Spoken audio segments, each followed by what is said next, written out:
Hello students, this is Father Avinash, your history teacher. Today I have come with 6th standard Civic history lesson. And the name of our lesson is Key Elements of a Democratic Country. Key Elements. My dear students, to play any sport, very especially, football, hockey, basketball, or even cricket for that matter, two things are very important.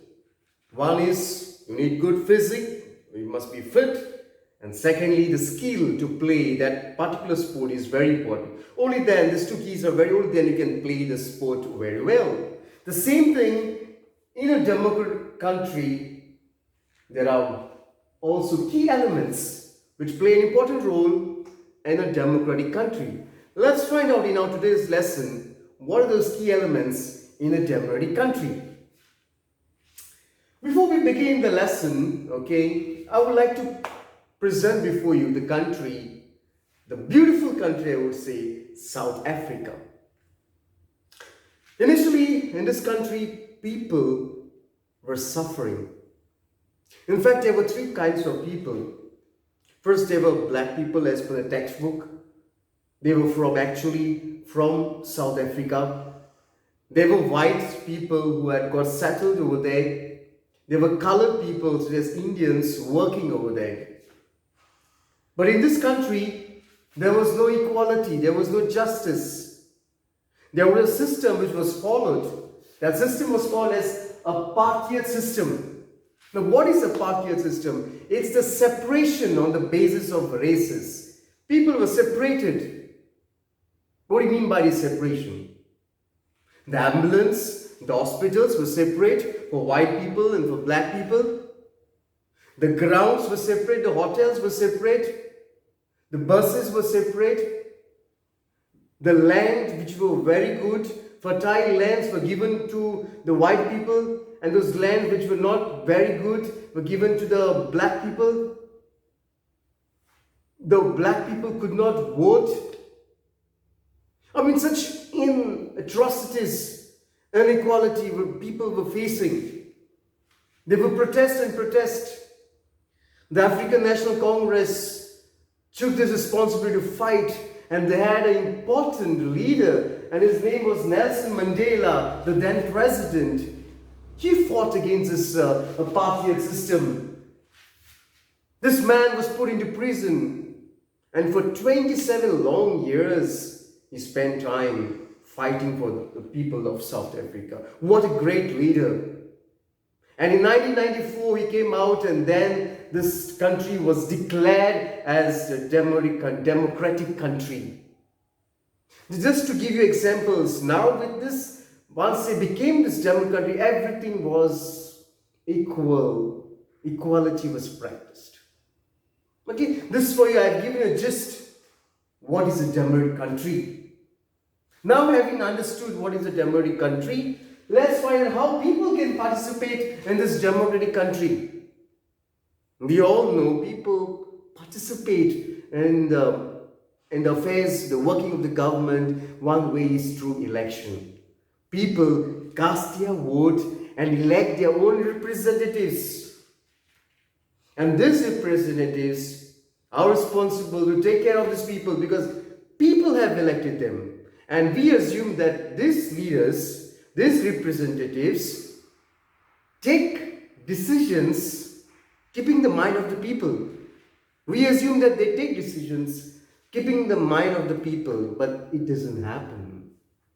It's through the offenses, whatever the decision they take for themselves. They don't listen to the voice of the people. And this is what happens. It's a sad affairs. So this is one way of people participate. There are many other ways. If people are not happy with the government, they can protest.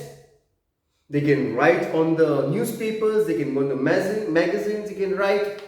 They can protest. This is also ways they can write articles. This is the way that people are not happy. They can express themselves. And that happens only in democratic country. For example, the bill had recently came in Goa, the Bhumi Putra. People were not happy with this, and that's why people protested. There were theatres who sang beautiful songs that people are not happy. So when people are not happy, you can express, and this way we can participate. Okay, this is the way we can put. The next point we have is need to resolve conflicts. Conflicts means fights. The government is also responsible whenever there are fights to resolve them. For example, if there are religious processions going on, suppose if tomorrow in Apsa we have any function or any zatra taking place, there could be incidents where people pile stones, or there could be violence, So who is responsible to take care of all these things? Is government. The police is responsible to take care of all this so that everything goes on well. We have rivers, and sometimes the distribution of rivers is not done properly. Okay, so who is responsible? The government again is responsible. If there is a fight between two states, for example, Tamil Nadu and Kerala, they're fighting. The central government is responsible to see that their fight is resolved. This is very important. The government is responsible. The last point we have, equality and justice, the main point. These equality and justice are the key elements of a democratic country. Equality and justice. The inseparable, equality and justice is very important in our democratic country. Way back, there was a practice was done untouchability, where people were not given the chance to practice equality. They were kept separately. They were not allowed to draw water. They were not allowed to enter the temples. They were treated very badly. Untouchables. Today it is banned in India.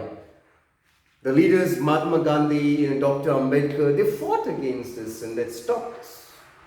Respect for these leaders who fought against this. There were many issues that a girl child was not given importance in India, the boy was given. So government took various steps to bring this, narrow down this equality. And today government has taken a lot of steps to bring equality. We have this, case of Siddhi here. Still it is, it's remained a mystery. The case is not solved. Who is responsible, students? The government is responsible. They are poor people. We have to pray and fight for this justice to be given to this girl. I hope, students, you have understood this lesson. Jai Hind. Thank you, students.